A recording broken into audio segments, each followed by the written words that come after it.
നമസ്കാരം. നമ്മുടെ വിദ്യാർത്ഥികൾക്ക് ഏറ്റവും എളുപ്പത്തിൽ പഠിക്കാൻ കഴിയുന്ന ഒരു വിഷയമാണ് ഗണിതശാസ്ത്രം. എന്നാൽ പലപ്പോഴും പലരും ഒരു ബാലികേറാമലയാണിത് എന്ന് തെറ്റിദ്ധരിക്കുന്നുണ്ട്. വേണ്ടത്ര രീതിയിലുള്ള എക്സസൈസിൻ്റെ കുറവും വേണ്ടത്ര രീതി അതിന് മനസ്സിലാക്കാൻ കഴിയാതെ പോകുന്നതും ആരൊക്കെയോ പഴയ കാലം തൊട്ട് പറഞ്ഞു കേട്ടിട്ടുള്ള കണക്ക് ബുദ്ധിമുട്ടാണ് എന്നൊരു ഫീലിംഗ് ഉള്ളിൽ കിടക്കുന്നത് കൊണ്ടാണ് പലപ്പോഴും ഇത് ബുദ്ധിമുട്ടായി വരുന്നത്. ഏത് വിഭാഗത്തിൽപ്പെട്ടവർക്കും കണക്കിനെ അനായാസം കൈകാര്യം ചെയ്യാൻ കഴിയുന്ന കുറേ ടിപ്സുകളും അതിനാവശ്യമായിട്ടുള്ള കുറേ സൂത്രവാക്യങ്ങളും എളുപ്പത്തിലുള്ള കുറച്ച് കുറുക്ക് വഴികളുമൊക്കെ നമുക്കൊന്ന് സ്വായത്തമാക്കാൻ കഴിഞ്ഞാൽ വളരെ രസകരമായ രീതിയിൽ ഗണിതശാസ്ത്രം നമുക്ക് കൈകാര്യം ചെയ്യാൻ കഴിയും. എത്ര ദുർഘടമെന്ന് നമുക്ക് തോന്നുന്ന കണക്കുകളും വളരെ എളുപ്പത്തിൽ ചെയ്യാൻ കഴിയുന്ന ഒട്ടേറെ മാർഗങ്ങളുണ്ട്. ഇതിൻ്റെ വളരെ സിമ്പിളായിട്ടുള്ള എല്ലാവർക്കും അറിയാവുന്ന ഒരു ടിപ്സ് വെച്ച് നമ്മൾ ആരംഭിക്കുകയാണ്. ഇന്ന് മുതൽ ഇത് ആരംഭിക്കുകയാണ്. ഈ ക്ലാസ്സുകൾ എല്ലാ ആളുകൾക്കും പ്രയോജനപ്പെടുന്ന രീതിയിലാണ് ഇത് കൈകാര്യം ചെയ്യുന്നത്. അപ്പോൾ ഇന്ന് ആരംഭിക്കുന്ന ഈ ക്ലാസ്സിൽ വളരെ സിമ്പിളായിട്ടുള്ള ഒരു കാര്യം മാത്രമാണ് പറയുന്നത്. 5-ൽ അവസാനിക്കുന്ന നമ്പറുകളുടെ സ്ക്വയർ അല്ലെങ്കിൽ 5-ൽ അവസാനിക്കുന്ന സെയിം നമ്പറുകൾ തമ്മിൽ മൾട്ടിപ്ലൈ ചെയ്താൽ അതിൻ്റെ ഒരു റിസൾട്ട് എല്ലാവർക്കും അറിയാവുന്നതാണ് ഈ ടിപ്സ്. പക്ഷേ ഇത് തുടക്കം എന്ന രീതിയിൽ ഇത് പറഞ്ഞു തുടങ്ങിയാണ്. ഉദാഹരണത്തിന് നമുക്കറിയാം 5 × 5 എല്ലാവർക്കും അറിയാം 25. ഇനി ഇത് അടുത്ത 5-ൽ അവസാനിക്കുന്ന അക്കം 15 ആണ്.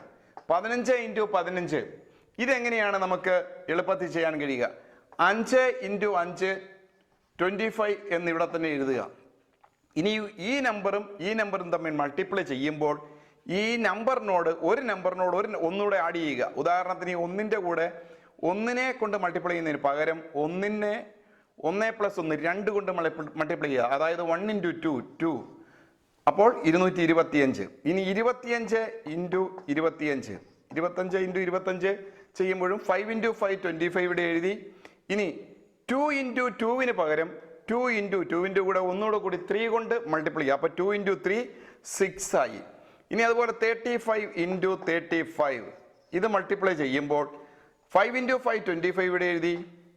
3 × 3-ക്ക് പകരം 3 × 3-യുടെ പ്രദേശം ഒന്നുകൂടെ കൂടി 3 × 4, അതായത് 3 12. അപ്പം 1225. ഇത് നിങ്ങൾ ശരിക്കും മൾട്ടിപ്ലൈ ചെയ്താൽ ഈ സെയിം നമ്പർ തന്നെ നിങ്ങൾക്ക് കിട്ടും. ഇനി നമ്മൾ ഇതുപോലെ തന്നെ ഒന്ന് എഴുതി നോക്കുക. 105 3 ഡിജിറ്റ്സ് ഉള്ള നമ്പർ 105 × 105. 105-നെ 5 × 5 25 എഴുതി. 10 × 10-ന് പകരം 10 × 11 എഴുതുക. അപ്പോൾ 11 0 11,025. അതായത് 5-ൽ അവസാനിക്കുന്ന സെയിം നമ്പറുകളുടെ സ്ക്വയർ അതല്ലെങ്കിൽ അതിനെ അതുകൊണ്ട് തന്നെ മൾട്ടിപ്ലൈ ചെയ്താൽ ലഭിക്കുന്നത് അവസാനം വരുന്ന 2 ഡിജിറ്റ് 25 ആയിരിക്കും. ഇടതുവശത്ത് വരുന്ന സംഖ്യ എന്ന് പറയുന്നത് എപ്പോഴും ആ ആദ്യത്തെ ഡിജിറ്റിനെ അതിൻ്റെ കൂടെ ഒന്നുകൂടി ആഡ് ചെയ്ത്, ഇപ്പം 3 ആണെങ്കിൽ 3-ൻ്റെ കൂടെ ഒന്നുകൂടി ആഡ് ചെയ്ത് 3 × 4, 2 ആണെങ്കിൽ 2 × 3, 5 ആണെങ്കിൽ 5 × 6 ആ രീതിയിൽ ഇടതുവശത്ത് എഴുതി കഴിഞ്ഞാൽ ലഭിക്കുന്ന ഫിഗർ ആയിരിക്കും അതിൻ്റെ സ്ക്വയർ അല്ലെങ്കിൽ അതിനെ അതുകൊണ്ട് തന്നെ മൾട്ടിപ്ലൈ ചെയ്താൽ കിട്ടുന്നത്. ഇത് വളരെ സിമ്പിളായിട്ടുള്ളൊരു ടിപ്പാണ്, എല്ലാവർക്കും അറിയാവുന്നതാണ്. പക്ഷേ നമ്മുടെ ഒരു ക്ലാസ്സിൻ്റെ ഒരു ഇൻട്രൊഡക്ഷൻ എന്ന രീതിയിൽ ഇക്കാര്യം സൂചിപ്പിച്ചു എന്നേ ഉള്ളൂ. മാത്തമാറ്റിക്സുമായി ബന്ധപ്പെട്ടത് മറ്റ് വിവിധ വിഷയങ്ങളുമായി ബന്ധപ്പെട്ട ക്ലാസ്സുകൾ ഓരോ ദിവസവും മാനവീയം ചെയ്യുന്നുണ്ടാകും. നമ്മളുടെ വിദ്യാർത്ഥികളെ അനായാസമായ രീതിയിൽ എല്ലാ വിഷയങ്ങളും കൈകാര്യം ചെയ്യുവാനും പഠിക്കാനും ഒപ്പം തന്നെ അത് രസകരമായ രീതിയിൽ അവർക്ക് അനുഭവവേദ്യമാകുവാനും കഴിയുന്ന ക്ലാസ്സുകളാണ് മാനവീയം ഉദ്ദേശിക്കുന്നത്. വിവിധ മേഖലകളിൽ പ്രാഗൽഭ്യം തെളിയിച്ച നിരവധി അധ്യാപകരും ട്രെയിനേഴ്സും ഇതിനകത്ത് വരും ദിവസങ്ങളിൽ വരുന്നുണ്ടാകും.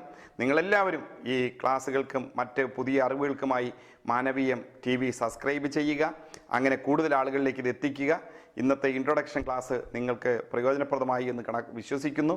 കൂടുതൽ അറിവുകളുമായി അടുത്ത ദിവസങ്ങളിൽ വീണ്ടും മാനവീയം നിങ്ങളുടെ അടുത്ത് എത്തുന്നതാണ്. നന്ദി, നമസ്കാരം.